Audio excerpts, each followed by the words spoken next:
안녕하세요. CL병원 산부인과 전문의 김영미입니다.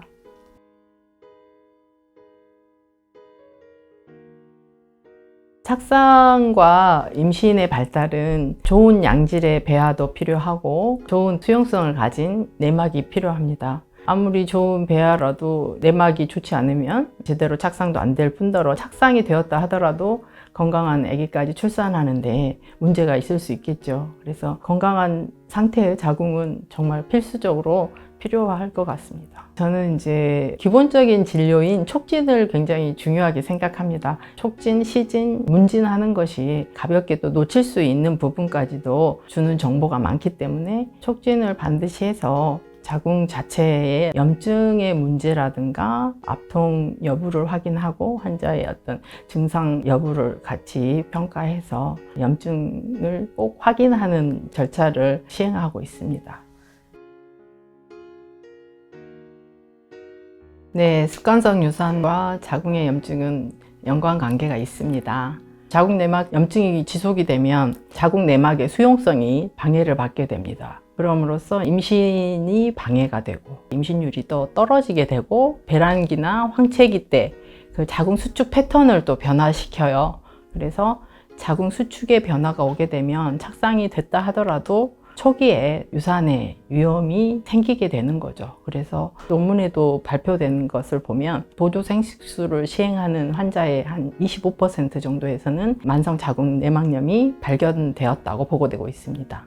습관성 유산의 원인을 살펴보면 굉장히 광범위하고 대부분은 특별한 원인이 밝혀지지 않은 경우도 많고 밝혀졌다 하더라도 치료가 하기 어려운 경우도 있겠습니다만은 유전학적으로 문제가 있다 그러면은 착상 전 유전자 검사라든가 이런 걸 통해서 해결할 수 있을 것이고 자궁에 기형이 있다든지 했을 때는 수술적인 요법, 약물 치료를 통해서 도움이 될 수 있을 부분이 있겠지만 자신의 몸 상태, 그러니까 즉 자궁의 건강 상태에 대한 것을 간과하고 있는 것이 아닌가.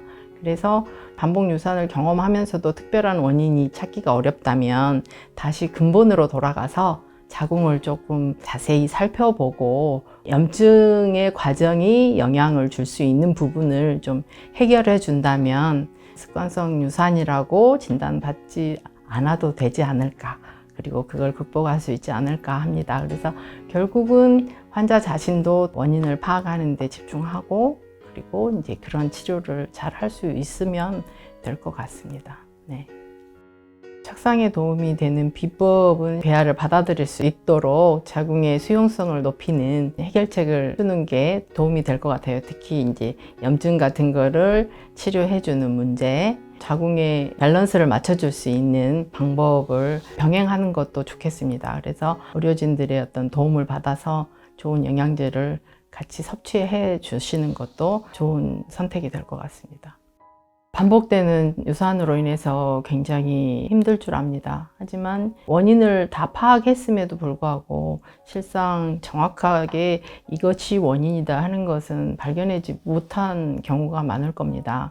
너무 좌절하지 말고 계속 저와 함께 다른 자궁의 문제는 없는지 처음부터 확인을 해보고 치료를 잘 해보면 반드시 임신을 유지하셔서 건강한 아기까지 출산할 수 있을 것으로 저는 믿습니다. 네.